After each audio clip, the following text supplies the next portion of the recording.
Hi, first grade. I hope everybody had a great weekend.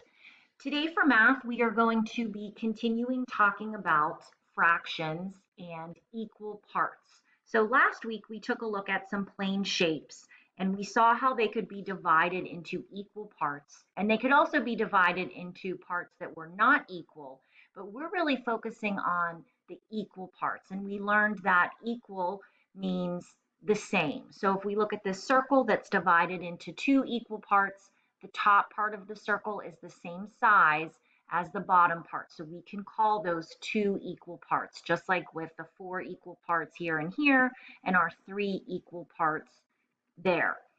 Today we're going to talk about how we can describe and use numbers to explain about shapes and how they're divided and tell about parts of a whole shape. So if we look on this page, you're probably noticing that some of these shapes are divided into equal parts and some of them are not. And you probably notice that one of the parts in each of the shapes is shaded.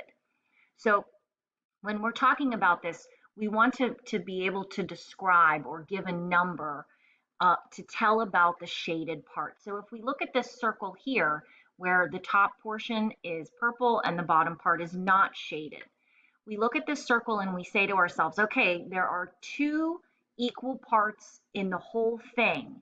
And then we ask ourselves, how many of those parts are shaded? And we would see that there is one part that is shaded. So we would say 1 out of 2 equal parts is purple.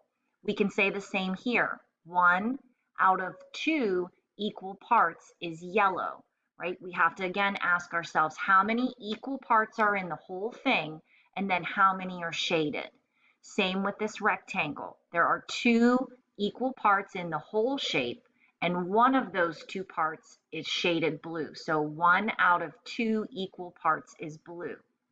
Now with this rectangle here and this circle here, we can't say the same thing about these two shapes. And the reason that we can't is because they're not divided into equal parts. We can't say that this is 1 out of 2 equal parts because they're not equal. Just the same thing with this circle. Let's take a look at a few other examples. So here we see some shapes that are divided into 4 parts. Some of them are divided into equal parts, but not all of them. So if we look at this square right here, again, we ask ourselves, how many are there equal parts, first of all? Yes. And then how many equal parts are there? There is 1, 2, 3, 4 equal parts in this square. Then we ask how many are shaded? 1 out of the 4 equal parts are shaded.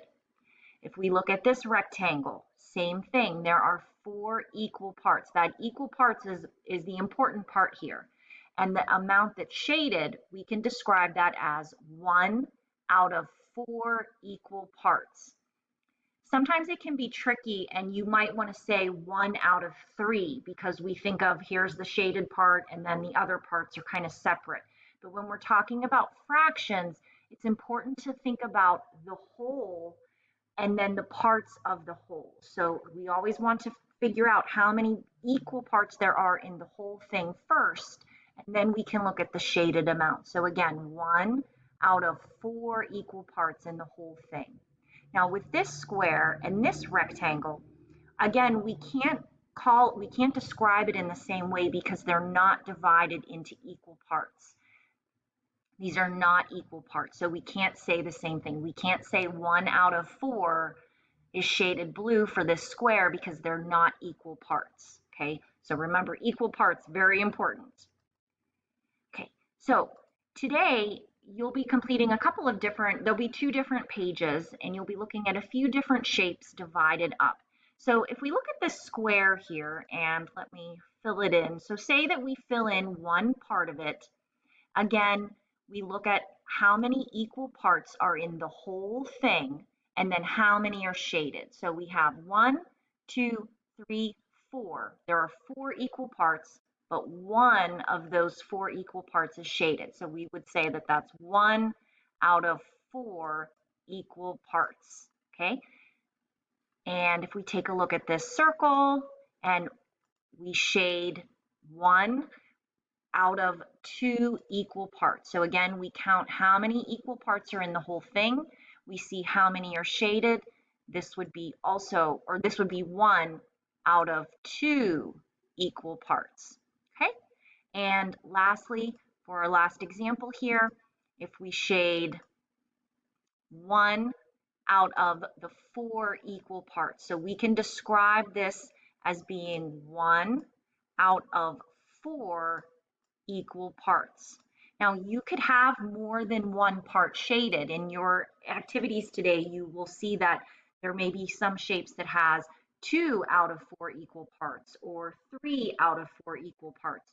Again, you just have to count how many equal parts and then how many are shaded. So you'll see this will be the first page of your activity where you'll take a look at these shapes and you'll fill in using the typing tool or the pen tool, and you'll count how many are in the whole thing and then how many are shaded. And then lastly, you'll see a page like this where you're going to color in the amount that is written below. So if it's 1 out of 4 equal parts, you would use your pen tool to color in 1 out of 4 equal parts. Okay? And once you're finished with that, you can hit the green check. Just remember there's 2 pages to today's activity.